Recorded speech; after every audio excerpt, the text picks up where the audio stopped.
ॐ यतो यतः समीहसे ततो नो अभयं कुरु शं नः कुरु प्रजाभ्यो अभयं नः पशुभ्यः। आदरणीय पवित्र आत्माओं, मानव जीवन सांसारिक उत्तम सुख प्राप्त करने के लिए और मोक्ष को प्राप्त करने के लिए मिलता है। इसके लिए हमें निरंतर सावधान रहने की आवश्यकता है। यदि हम अपने इस पिंड पर विचार करें तो इसे एक दृष्टिकोण से हम 4 भागों में विभक्त कर सकते हैं। यह जो दृश्यमान है, इस दृश्यमान शरीर को हम शरीर कहते हैं। इसके भीतर आत्मा का एक सेवक रहता है जिसे हम मन कहते हैं, जो मनन करता है, विचार करता है।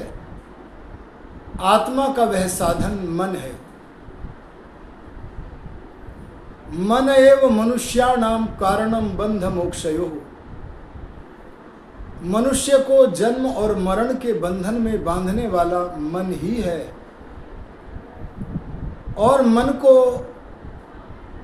और मन ही मोक्ष दिलाने वाला, आत्मा को मोक्ष प्राप्त कराने वाला साधन है। अतः मन के प्रति भी सावधान रहना चाहिए। अंतःकरण का एक भाग बुद्धि है, जिसे वेदों में प्रज्ञान कहा गया है। प्रज्ञान अर्थात अंतःकरण का वह कोना जिसमें ज्ञान ही ज्ञान भरा पड़ा है, उसे प्रज्ञान अर्थात बुद्धि कहते हैं। और इन तीनों का जो स्वामी है, उसे हम आत्मा कहते हैं। एक उपनिषदकार ऋषि ने कहा है, आत्मानं रथिनं विद्धि शरीरम रथमेव तु बुद्धिम तु सारथिम विद्धि मनः प्रग्रहमेव च। ए मानव, अगर अपने जीवन को कल्याण मार्ग पर चलाना है तो अपने शरीर को रथ समझ ले, और इस रथ का जो स्वामी है उसे रथी समझ, आत्मा समझ। और इस शरीर रूपी रथ को ले चलने वाला जो सारथी है, शुभ मार्गों की ओर ले चलने वाला जो सारथी है, उसका नाम बुद्धि है। बुद्धि में ज्ञान का प्रकाश भरा पड़ा है। हमें मार्गदर्शन प्रकाश से होता है, और कभी कभी तो बुद्धि में आंतरिक प्रकाश भी होता है। परमेश्वर की ओर से भी प्रकाश होता है। ज्ञान का प्रकाश प्राप्त करने के 3 साधन हैं।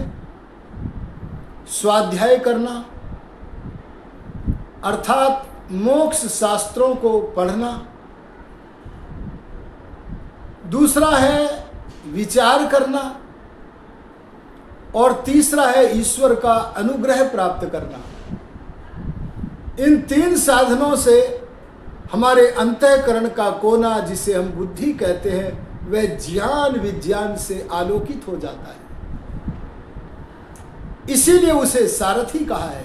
आत्मा रथी है तो उसका सेवक सारथी है बुद्धि। और यदि सारथी बुद्धि है तो वह इंद्रिय रूपी आंख, नाक आदि, कान आदि इंद्रिय रूपी घोड़ों को अपने नियंत्रण में लेने के लिए जिस लगाम को अपने हाथ में रखता है उस प्रग्रह का नाम है मन। इन सब को नियंत्रित करते हुए, अपने नियम में रखते हुए हम कल्याण मार्ग के पथिक बन सकते हैं। और इनको सबको भोजन भी मिलना चाहिए। जैसे शरीर के अवयव जल से पवित्र होते हैं, जैसे मन सत्य आचरण से पवित्र होता है, जैसे बुद्धि का विकास ज्ञान से होता है, जैसे योग विद्या और तपस्या से आत्मा का उत्थान होता है, आत्मोन्नति होती है। ये पवित्र कारक पदार्थ है। ऐसे ही हमें इन चारों को भोजन भी देना चाहिए। वैदिक शास्त्रों में शरीर का भोजन है अर्थ, जो धर्म पूर्वक अपने शरीर के जीवन के संचालन के लिए धन एकत्रित किया जाता है, उसे अर्थ कहते हैं। और जो अधर्म पूर्वक पाप युक्त कर्मों के द्वारा धन एकत्र किया जाता है, उसे अनर्थ कहते हैं। यदि हम अनर्थ का उपार्जन करते हैं तो हमारे जीवन की गाड़ी कल्याण मार्ग पर नहीं चल सकती। इसलिए अर्थ की शुद्धि करना बहुत आवश्यक है। सर्वेषामेव शौचानाम अर्थ शौचम विशिष्यते। सारी पवित्रताओं में अर्थ की पवित्रता एक विशेषता रखती है। इसलिए हमारा अर्थ अर्थात जो धर्म पूर्वक धन एकत्रित किया जाए वह पवित्र होना चाहिए। उस अर्थ से हमें हमारे शरीर को जिस वस्तु की आवश्यकता है वह भोजन मिलता है, वस्त्र मिलते हैं, भवन मिलते हैं। हम अपने शरीर के भोजन के लिए निरंतर प्रयत्न करते हैं और करना भी चाहिए। शरीर माध्यम खलु धर्म साधनम। अगर आपको धर्माचरण करना है तो हमें सबसे पहले अपने शरीर की उन्नति पर ध्यान देना आवश्यक है।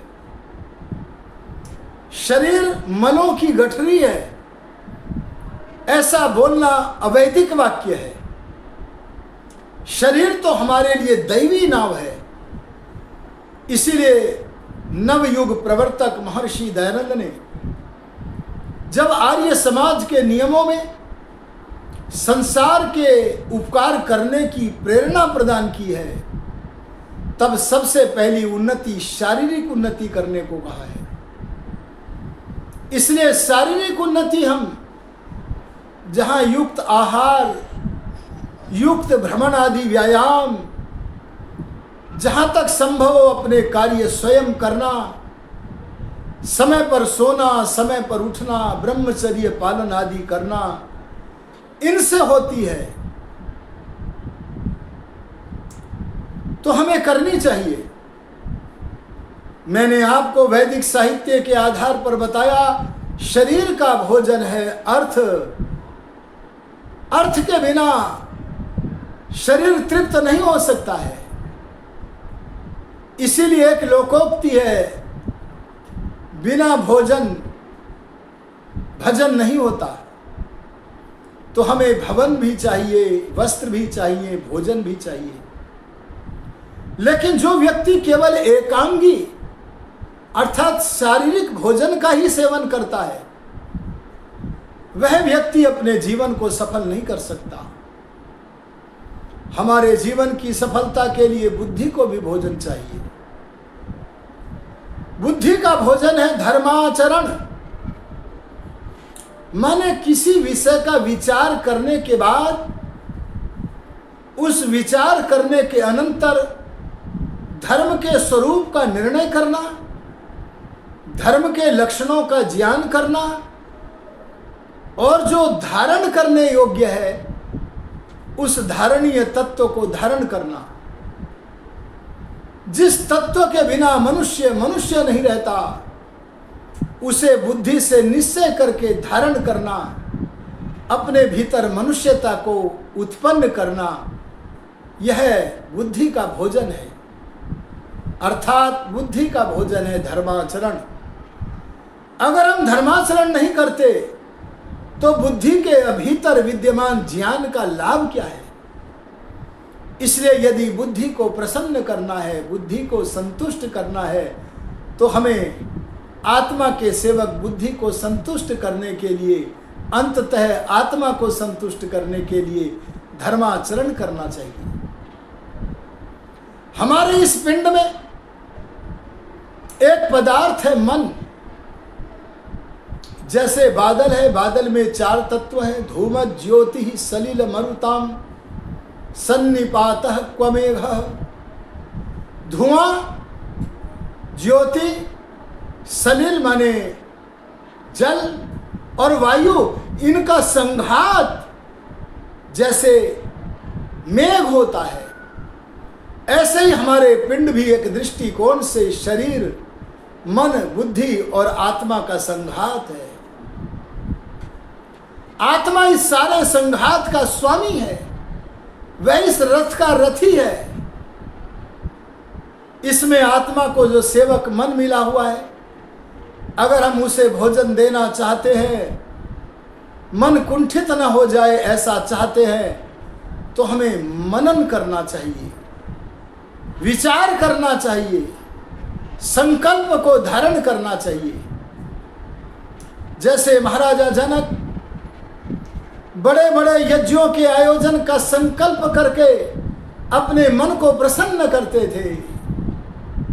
जैसे एक योगी सत्य भाषण के द्वारा, सत्य मानने के द्वारा, सत्य करने के द्वारा अपने मन को प्रसन्न रखता है, ऐसे काम के द्वारा, संकल्प के द्वारा, उत्तम विचार के द्वारा हमें अपने मन को प्रसन्न रखना चाहिए। और आत्मा का भोजन है परमात्मा। अगर व्यक्ति योग के आंगन में आगे बढ़ जाता है, तब भी वह यद्यपि शरीर को भोजन देता है, लेकिन आत्मा के लिए जो आत्मिक भोजन है, जिससे आत्मा का बल बढ़ता है, वह तो आत्मा का भोजन भगवान का ज्ञान होता है। आप किसी योगी से पूछना, तुम क्या चाहते हो? तब वह कहता है, भगवान के ज्ञान में रमण करता हुआ कहता है, मैं चाहता हूं सांसारिक धन मेरे चरणों में लौटे और मैं उसे ठुकराऊं और हर समय भगवान के ज्ञान में पगा रहूं। अब तो अपने आत्मिक बल की संपत्ति, अपने आत्मिक बल को बढ़ाने के लिए यह परमात्मा के ज्ञान का निरंतर ग्रहण करता है। परमेश्वर के ज्ञान को ग्रहण करके, अरे उस भोजन को ग्रहण करके अपने आत्मा के बल को बढ़ाता है, अपने आत्मा के ज्ञान को भी बढ़ाता है। इसलिए आत्मा का भोजन है परमात्मा का ज्ञान। ये चारों भोजन हमें सिद्ध अगर हो रहे हैं तो हमारा जीवन सफल है। आश्रम में हमें क्या करना होता है? हमारे जीवन को ऋषि मुनियों ने 4 भागों में विभक्त किया है। ब्रह्मचर्य आश्रम, गृहस्थ आश्रम, वानप्रस्थ आश्रम और संन्यास आश्रम।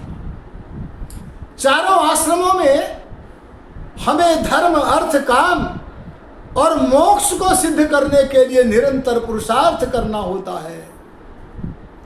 और ये पुरुषार्थ तब सफल होता है जब हम ईश्वर को समर्पण कर देते हैं। जब तक हम ईश्वर को समर्पण नहीं करते, तब तक मोक्ष धन के विषय में हमारे ऋषि कहते हैं मुक्ति कब मिलेगी? अनेक जन्मों के बाद। योगी राज कृष्ण कहते हैं अनेक जन्म संसिद्ध ततो याति परम गतिम। अगर मोक्ष को प्राप्त करना है तो वो अनेक जन्मों के पुरुषार्थ के बाद सिद्ध होने वाली वस्तु है। लेकिन जिस समय मनुष्य को समर्पण हो जाता है तब वह ईश्वर को समर्पित होकर के आगे के लिए नहीं कहता, तब तो वह ऋषि दयानंद के वाक्य में बोल उठता है।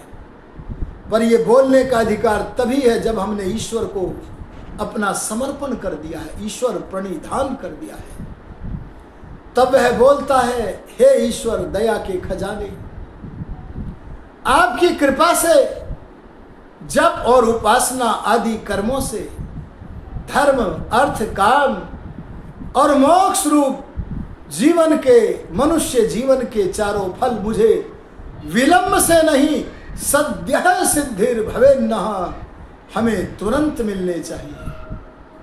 ये तुरंत मिलने की कामना हमारी तभी पूरी होगी जब हम ईश्वर प्रणिधान करेंगे।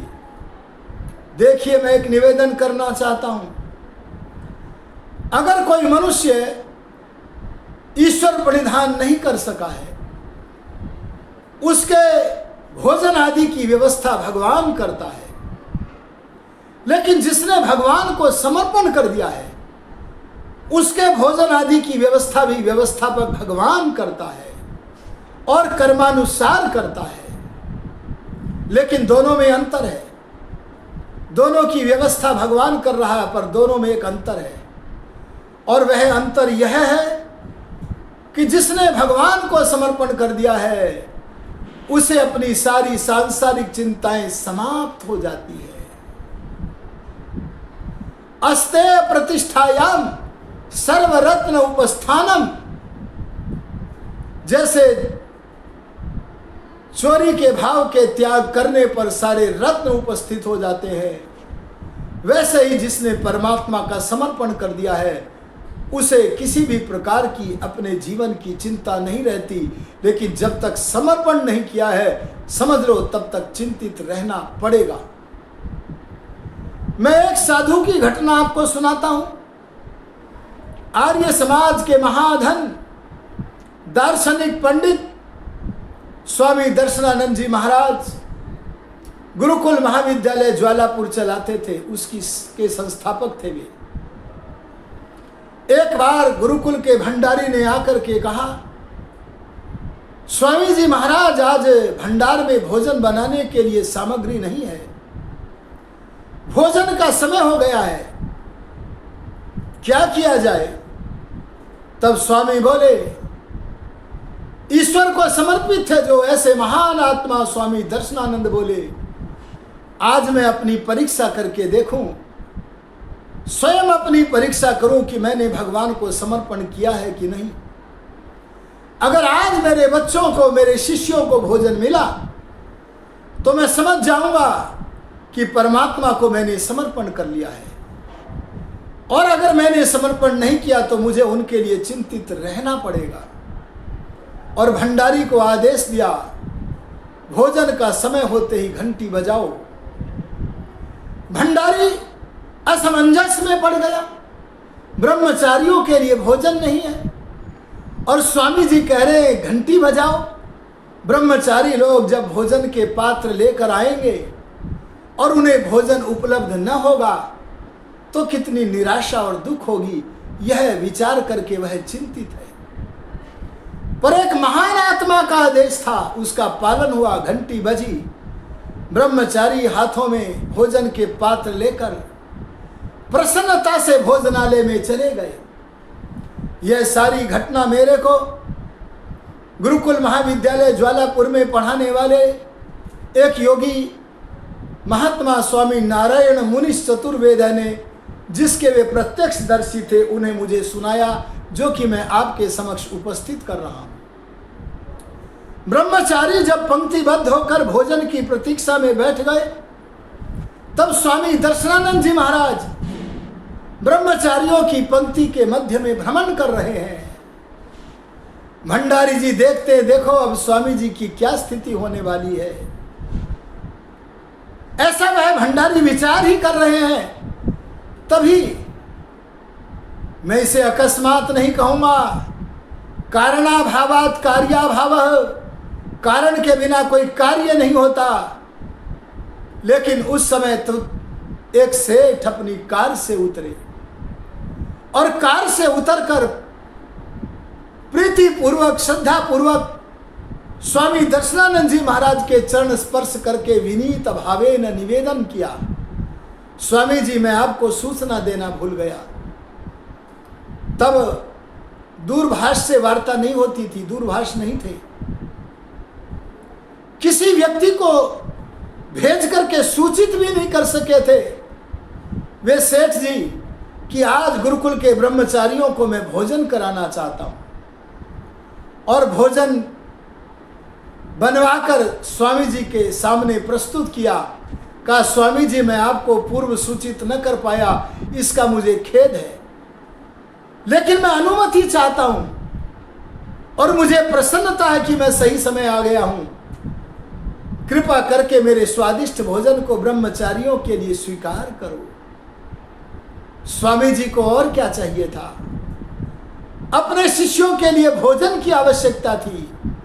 अरे जिसे ईश्वर प्रणिधान सिद्ध हो गया है, ऐसा प्रसन्न आत्मा स्वामी दर्शनानंद सरस्वती उन सेठ जी को कहते ठीक है, आप गाड़ी से भोजन को उतारिए, ब्रह्मचारियों में परोसिए।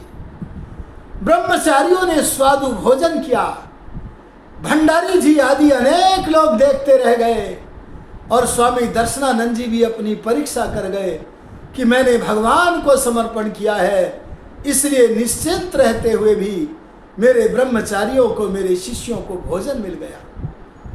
मैं आपसे निवेदन करना चाहता हूं कि आपको शारीरिक भोजन, धन तो शीघ्र मिल जाएगा, आपको बुद्धि का भोजन, आप कर्म करने में स्वतंत्र है, धर्माचरण करने से मिल जाएगा।